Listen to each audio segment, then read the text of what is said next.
¿Cuál ha sido un poco el eje temático de esta reunión que ustedes mantuvieron con trabajadores de UNATRA, básicamente? Bueno, lo primero, y lo hemos dicho en los últimos días, es que entre los uruguayos tenemos que tener tolerancia para poder escucharnos. Tolerancia implica tener tolerancia de todas las partes, ¿no? Si uno plantea que hay un problema en el agro, naturalmente puede entender que hay pequeños y medianos productores que tienen dificultades para ser competitivos, pero al mismo tiempo tiene que comprender con la misma intensidad que un peón rural no puede vivir con 15.000 pesos. Y esto la sociedad lo tiene que encarnar. No hay solamente un problema de rentabilidad de los empleadores, que sí lo hay en algunos sectores en particular. Hay también salarios muy bajos en el sector y eso genera dificultades en el medio rural. Entonces es un tema bastante más complejo. Lo segundo, si en verdad se quiere negociar, hay que construir una propuesta de negociación. De hecho, acá los compañeros han estado planteando unos cuantos puntos que tienen que ver con cómo la gente queda en campaña, cómo la gente efectivamente reside en campaña, cómo efectivamente se generan mejores condiciones para pequeños y medianos productores, cómo se tiene una negociación colectiva adecuada entre el sector empleador rural y el PICNT a través de la UNATRA para generar condiciones que efectivamente no solo den mejor competitividad, sino que además generen mejores condiciones de vida para la gente, porque finalmente cualquiera de nosotros quiere vivir en una sociedad. ¿En qué sociedad queremos vivir? ¿En la que unos tengan mucho y otros nada? Porque cuando se dicen rebajen los costos sociales en tanto por ciento, ¿a quién se le estaría rebajando ese costo social? A los más débiles. Entonces, construir una plataforma de negociación implica ir a aquellos aspectos que efectivamente pueden dar mejor competitividad al campo sin afectar a los sectores que tienen menos recursos en la sociedad, que no son ni bichicomes, ni gente, son gente que le ha tocado estar en contextos socioculturales desfavorables. Ayer el Premio Nobel de Economía de Stiglitz decía, el 95% de los que nacen ricos tienden a morir ricos y el 95% de los que nacen pobres tienden a morir pobres. Mover esta ecuación es una responsabilidad social, no del Uruguay, del planeta completo.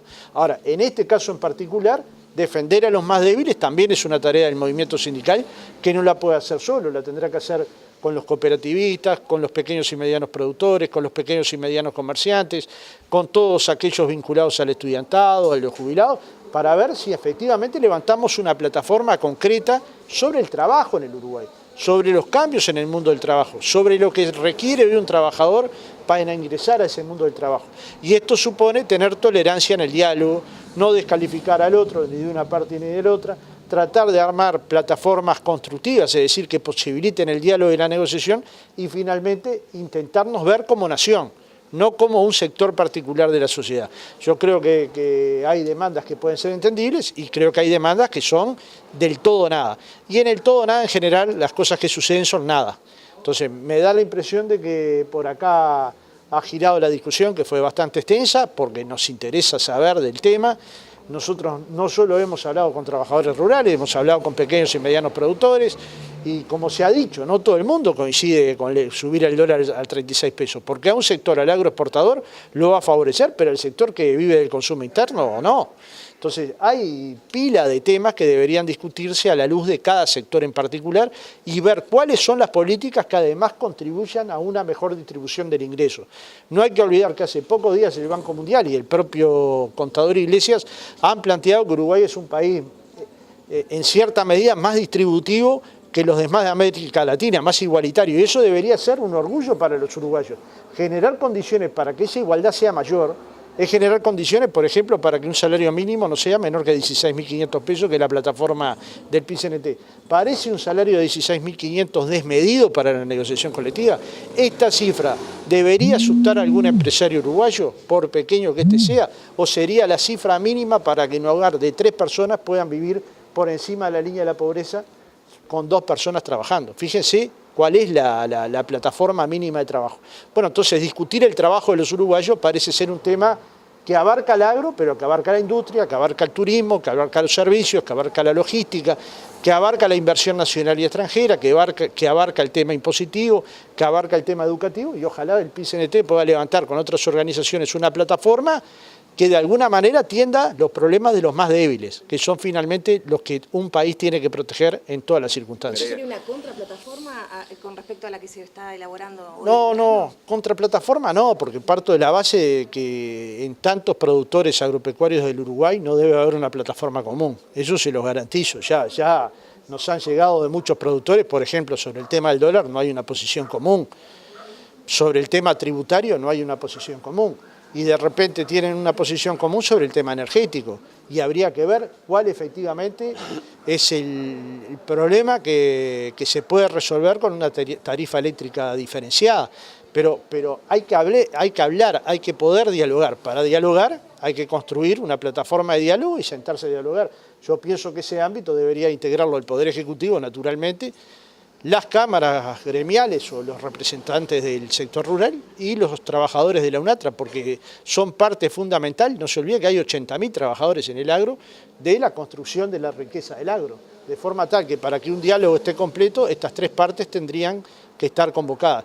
Y tiene que haber mayores niveles de tolerancia, no va a ser a través de las redes descalificando a los pobres que se va a resolver este tema, ni va a ser a través de las redes descalificando a los que andan en 4x4 que se va a resolver este tema.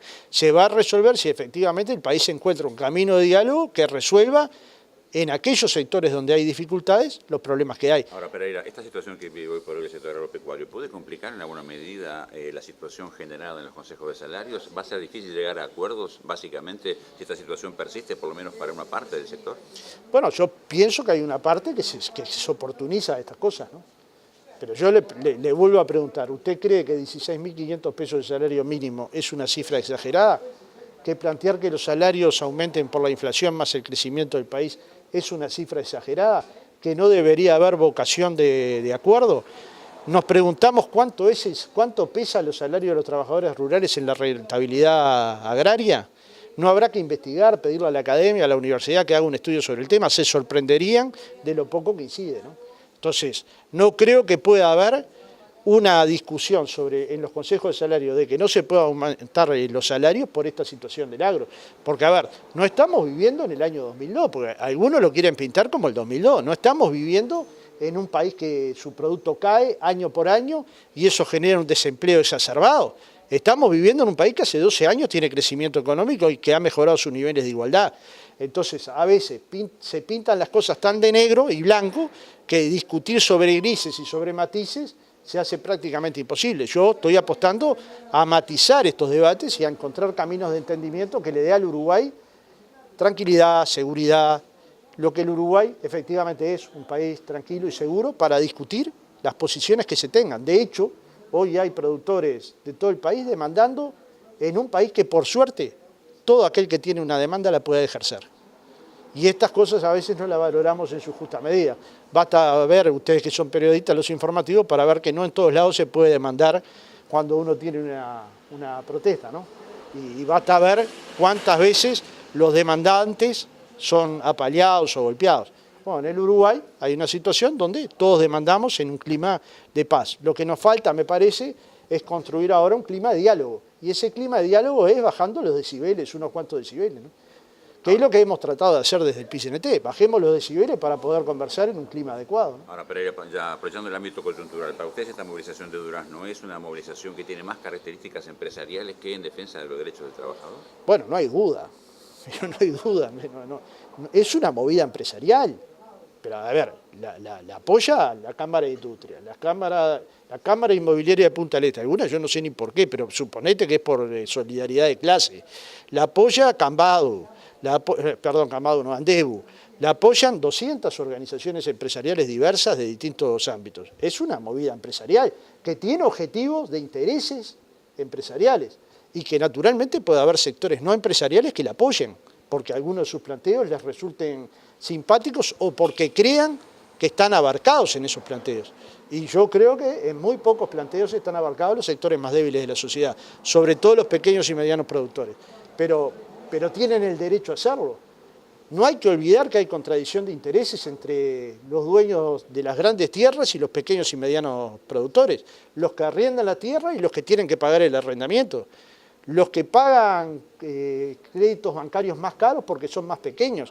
Hay contradicciones de todo tipo, basta sentarse a conversar con pequeños y medianos productores para ver cuáles son las diferencias. Y si esto lo llevamos al eslabón más fino de la cadena, es decir, el trabajador rural, ahí encontramos circunstancias de todo tipo. Acá un compañero Cajiga acaba de informar que en el departamento de Tacuarembó, en la seccional 8, hay una denuncia de un patrón rural que le tiró 3 tiros a un peón. Está denunciado, no le pegó ninguno, el tema está denunciado. ¿Esto es generalizable? No, no es generalizable. Pero hay algunas personas que siguen creciendo, que son dueños de la tierra, dueños de lo que produce y dueños de sus trabajadores. Y esa parte nosotros no se la vamos a admitir a nadie. Es decir, para tener tolerancia lo primero que hay que ser es tolerantes, escuchar, ver las propuestas, tratar de sacar en limpio qué es lo que queda de la plataforma de hoy, que yo la voy a escuchar con mucha atención, e insisto, ver cuáles cosas favorecen a los más débiles, y en esas cosas nosotros no tendríamos ninguna dificultad en apoyarlas. ¿Y cuáles aquellas cosas que no favorecen al sector con mayor debilidad, sino al que tiene mayor fortaleza? ¿Cómo cree que responderán a los reclamos de la UNATRA? Bueno, yo no lo sé, porque en principio en todos estos años, ustedes lo han escuchado, plantearse en contra de la jornada de 8 horas. Imagínense que 100 años después de la jornada de 8 horas en Uruguay al sector industrial, se logran las 8 horas del sector rural, y muchos de los productores agropecuarios planteaban que eso rompía la familia agropecuaria, la familia rural. Yo creo que eso no sucedió y hoy los trabajadores tienen más derecho, es decir, si trabajan más de 8 horas en algunas zafras del año, tienen derecho a cobrar sus horas extras como cualquier trabajador urbano, como vos, como ella, como los cámaras, como yo. Entonces, ¿qué quiero decir con esto? Que reconstruir derechos en el medio rural no es fácil, pero no es una tarea imposible. Y creo que los consejos de salarios son un ámbito idóneo para negociar en forma civilizada y con ideas cuáles son las posibilidades de que estos trabajadores mejoren no solo su salario, sino también sus condiciones de trabajo. E insisto, no todas las situaciones de los trabajadores son homogéneas. Es decir, hay trabajadores que tienen mejores salarios y hay trabajadores que tienen condiciones de trabajo adecuadas en el campo, pero hay otros que claramente están postergados, ¿no? O sencillamente se les prohíbe la afiliación. Sencillamente se le prohíbe la afiliación a los sindicatos, o al que se afilie lo despidan rápidamente. Entonces, ¿de qué se trata? Se trata de encontrar caminos de entendimiento, y los caminos de entendimiento parte de la base de que tienen que primar la racionalidad. Ningún referente de organización puede transformarte en la Ámsterdam o en la Colombes a la hora de negociar, ¿verdad? Tienen que transformarse en la posibilidad de racionalizar las demandas para que el diálogo sea favorable para todos los uruguayos, no para una parte, para todos los uruguayos. Y sobre todo para los uruguayos con mayor debilidad, para los que viven en contextos socioculturales críticos y que tienen situaciones emergentes, algunas de ellas que dan para llorar. Esos son los verdaderos postergados de la sociedad, los verdaderos afectados. Y entre todos tenemos que construir políticas que los atiendan, ¿no? Si las demandas de esta plataforma se encauzan más por el lado de seguir reduciendo los costos del Estado, de reducir, los costos del Estado, recortar políticas públicas, ¿el PIT-CNT cómo se va a parar? ¿Planea alguna articulación con organizaciones, algunas acciones para frenar esto? Bueno, yo espero que este punto de la plataforma no sea escuchado. Sería muy perjudicial para la sociedad que aquellos escalones que logró subir a través de diversas políticas sociales, algunas vinculadas a la inversión en educación, otras vinculadas a la inversión en salud, otras vinculadas a los programas del MIDES, fueran reducidas o al sistema de cuidado. Eso perjudicaría sin duda al sector más débil de la sociedad, no a los trabajadores, probablemente a los que no tienen trabajo, a los que son madres jefas de hogar. Si esa situación se diera, si el Poder Ejecutivo se diera, naturalmente que nosotros no nos expresaríamos en contra de esa decisión y veríamos cuáles son nuestras herramientas de movilización, porque está claro que esto finalmente se dirime no con los pobres pagando. Digamos, una cosa tiene que quedar clara, el PIT-CNT no va a compartir ninguna fórmula de resolución del conflicto del agro que sea con los pobres pagando. En todo caso habrá que ver otras políticas que contribuyan a mejorar el agro, pero nunca con los más débiles. Los más débiles hay que protegerlos. El discurso de que a estos bichicomes que no tienen, que le dan la tarjeta del MIDES, ese es un discurso muy negativo para una sociedad que ese sector estuvo postergado durante décadas. y que lo que se debería hacer es tratar de colocarlo en condiciones de acceder a educación de calidad, a salud de calidad. ¿O a ustedes se creen que a alguien le gusta vivir en la pobreza? ¿O a ustedes se cree que a alguien le gusta vivir sobre 4 palos y luz con el baño afuera? A nadie le gusta tener esas circunstancias. A ese sector es un sector que hay que privilegiar y atender con especial atención, sin dejar de mirar lo productivo.